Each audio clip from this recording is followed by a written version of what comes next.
श्री रामचंद्र जी और श्री सीता जी का यश अमृत के समान जल है। इसमें जो उपमाएं दी गई हैं वही तरंगों का मनोहर विलास है। सुंदर चौपाइयां ही इसमें घनी फैली हुई पुरैन कमलिनी हैं और कविता की युक्तियां सुंदर मणि मोती उत्पन्न करने वाली सुहावनी सीपियां हैं। जो सुंदर छंद, सौरठे और दोहे हैं वही इसमें बहुरंगे कमलों के समूह सुशोभित हैं। अनुपम अर्थ, ऊंचे भाव और सुंदर भाषा ही पराग, पुष्परज, मकरंद, पुष्परस और सुगंध है। सत्कर्मों, पुण्यों के पुंज भौरों की सुंदर पंक्तियां हैं। ज्ञान, वैराग्य और विचार हंस हैं। कविता की ध्वनि, वक्रोक्ति, गुण और जाति ही अनेकों प्रकार की मनोहर मछलियां हैं। अर्थ, धर्म, काम, मोक्ष ये चारों ज्ञान विज्ञान का विचार करके कहना एवं काव्य के 9 रस, जप, तप, योग और वैराग्य के प्रसंग ये सब इस सरोवर के सुंदर जलचर जीव हैं। सुकृति पुण्यात्मा जनों के, साधुओं के और श्री राम जी के गुणों का गान ही विचित्र जल पक्षियों के समान है। संतों की सभा ही इस सरोवर के चारों ओर की अमराई आम की बगीचियां हैं और श्रद्धा वसंत ऋतु के समान कही गई है। नाना प्रकार से भक्ति का निरूपण और क्षमा, दया तथा दम, इंद्रिय निग्रह लताओं के मंडप हैं। मन का निग्रह, यम, अहिंसा, सत्य, अस्तेय, ब्रह्मचर्य और अपरिग्रह, नियम, शौच, संतोष, तप, स्वाध्याय और ईश्वर प्रणधान ही उनके फूल हैं। ज्ञान फल है और श्री हरि के चरणों में प्रेम ही इस ज्ञान रूपी फल का रस है, ऐसा वेदों ने कहा है। इस रामचरितमानस में और भी जो अनेक प्रसंगों की कथाएं हैं वे ही इसमें तोते, कोयल आदि रंग बिरंगे पक्षी हैं। कथा में जो रोमांच होता है वही वाटिका, बाग और वन हैं और जो सुख होता है वही सुंदर पक्षियों का विहार है। निर्मल मन ही माली है जो प्रेम रूपी जल से सुंदर नेत्रों द्वारा उनको सींचता है। जो लोग इस चरित्र को सावधानी से गाते हैं वे ही इस तालाब के चतुर रखवाले हैं और जो स्त्री पुरुष सदा आदर पूर्वक इसे सुनते हैं वे ही इस सुंदर मानस के अधिकारी उत्तम देवता हैं। जो अति दुष्ट और विषयी हैं वे अभागे बगुले और कौवे हैं जो इस सरोवर के समीप नहीं जाते, क्योंकि यहाँ इस मानस सरोवर में घोंगे, मेढक और सेवार के समान विषय रस की नाना कथाएं नहीं हैं। इसी कारण बेचारे कौवे और बगुले रूपी विषयी लोग यहाँ आते हुए हृदय में हार मान जाते हैं, क्योंकि इस सरोवर तक आने में कठिनाइयां बहुत हैं। श्री राम जी की कृपा बिना यहाँ नहीं आया जाता। घोर कुसंग ही भयानक बुरा रास्ता है। उन कुसंगियों के वचन ही बाघ, सिंह और सांप हैं। घर के कामकाज और गृहस्थी के भांति भांति के जंजाल ही अत्यंत दुर्गम बड़े बड़े पहाड़ हैं।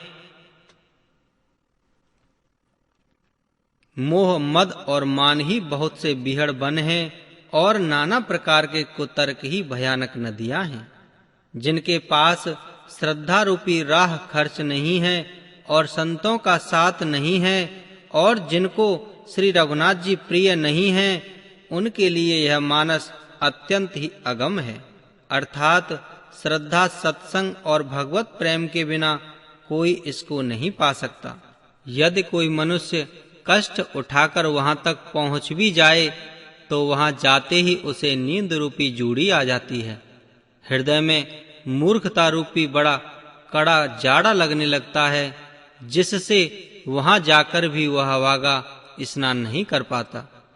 उससे उस सरोवर में स्नान और उसका जलपान तो किया नहीं जाता, वह अभिमान सहित लौट आता है।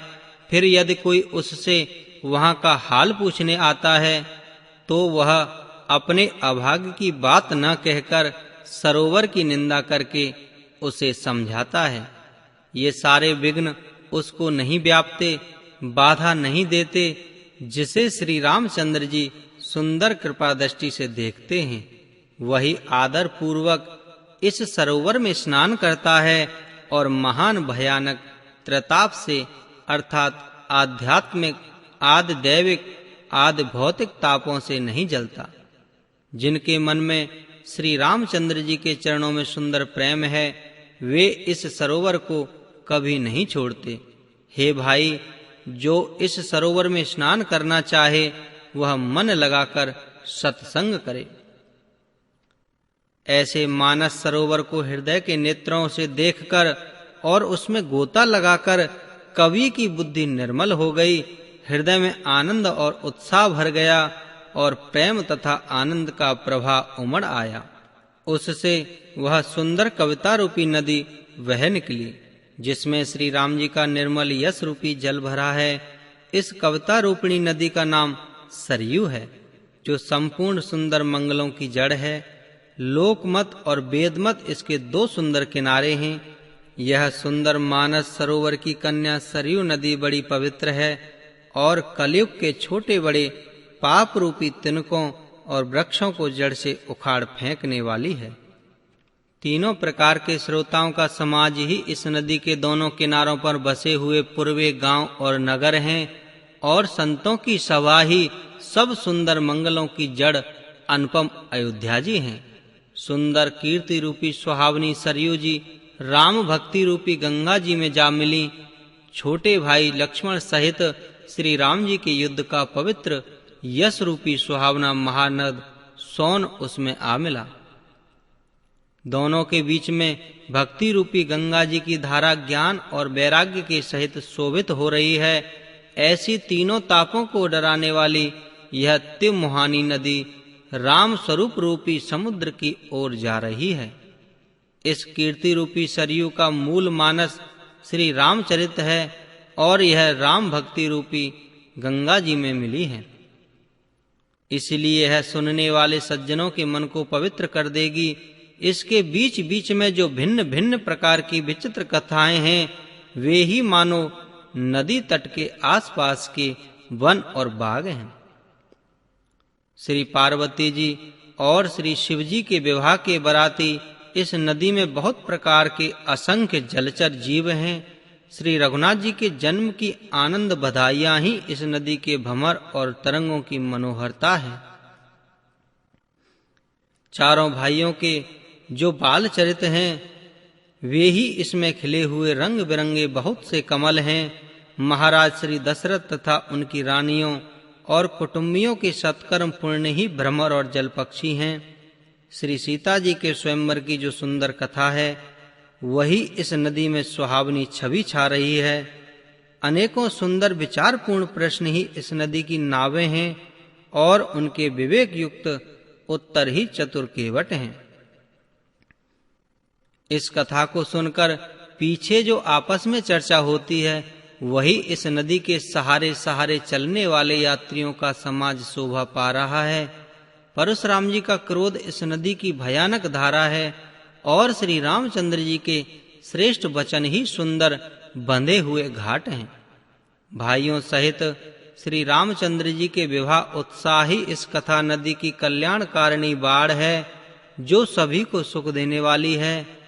इसके कहने सुनने में जो हर्षित और पुलकित होते हैं, वे ही पुण्यात्मा पुरुष हैं, जो प्रसन्न मन से इस नदी में नहाते हैं। श्री रामचंद्र जी के राज तिलक के लिए जो मंगल साज सजाया गया, वही मानो पर्व के समय इस नदी पर यात्रियों के समूह इकट्ठे हुए हैं। कैकेयी की कुबुद्धि ही इस नदी में काई है, जिसके फलस्वरूप बड़ी भारी विपत्ति आ पड़ी। संपूर्ण अनगिनत उत्पादों को शांत करने वाला भरत जी का चरित्र नदी तट पर किया जाने वाला जप यज्ञ है। कल युग के पापों और दुष्टों के अवगुणों के जो वर्णन हैं, वे ही इस नदी के जल का कीचड़ और बगुले कौए हैं। यह कीर्ति रूपिणी नदी 6 ऋतुओं में सुंदर है। सभी समय यह परम सुहावनी और अत्यंत पवित्र है। इसमें श्री शिवजी माता पार्वती जी का विवाह हेमंत ऋतु है। श्री रामचंद्र जी के जन्म का उत्सव सुखदायी शिशिर ऋतु है। श्री रामचंद्र जी के विवाह समाज का वर्णन ही आनंद मंगलमय ऋतुराज बसंत है। श्री राम जी का वन गमन दुस्सह ग्रीष्म ऋतु है और मार्ग की कथा ही कड़ी धूप और लू है। राक्षसों के साथ घोर युद्ध ही वर्षा ऋतु है, जो देवकुल रूपी धान के लिए सुंदर कल्याण करने वाली है। श्री रामचंद्र के राज्य काल का जो सुख, विनम्रता और बड़ाई है, वही निर्मल सुख देने वाली सुहावनी शरद ऋतु है। सती शिरोमणि श्री सीता जी के गुणों की जो कथा है, वह इस जल का निर्मल और अनुपम गुण है। श्री भरत जी का स्वभाव इस नदी की सुंदर शीतलता है, जो सदा एक सी रहती है और जिसका वर्णन नहीं किया जा सकता। चारों भाइयों पर परस्पर प्रेम देखना, बोलना, मिलना, एक दूसरे से प्रेम करना, हंसना और सुंदर भाईपना इस जल की मधुरता और सुगंध है। मेरा आर्त भाव, विनय और दीनता इस सुंदर और निर्मल जल का कम हल्कापन नहीं है, अर्थात अत्यंत हल्कापन है। यह जल बड़ा ही अनोखा है, जो सुनने से ही गुण करता है और आशा रूपी प्यास को और मन के मैल को दूर कर देता है। यह जल श्री रामचंद्र जी के सुंदर प्रेम को पुष्ट करता है, कलयुग के समस्त पापों और उनसे होने वाली ग्लानि को हर लेता है, संसार के जन्म मृत्यु रूप श्रम को सोख लेता है, संतोष को भी संतुष्ट करता है और पाप, ताप, दरिद्रता और दोषों को नष्ट कर देता है।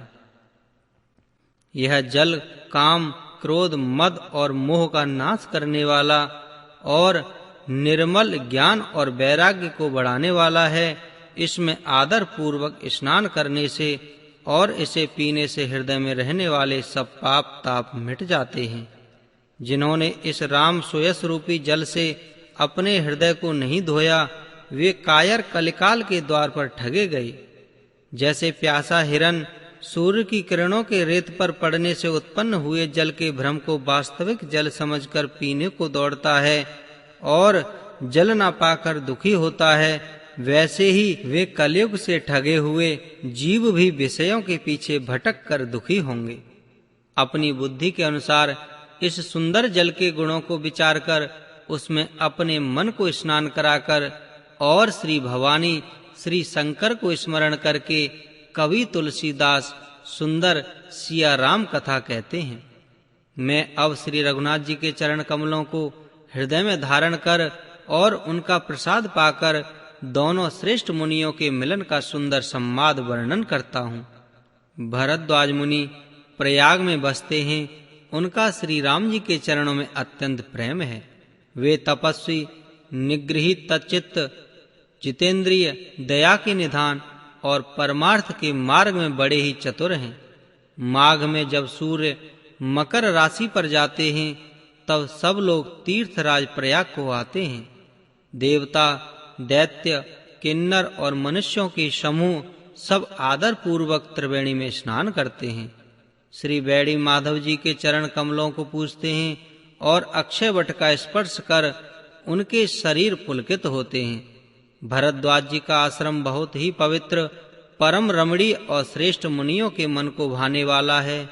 तीर्थराज प्रयाग में जो स्नान करने जाते हैं, उन ऋषि मुनियों का समाज वहां भरद्वाज जी के आश्रम में जुटता है। प्रातः काल सब उत्साह पूर्वक स्नान करते हैं और फिर परस्पर भगवान के गुणों की कथाएं कहते हैं।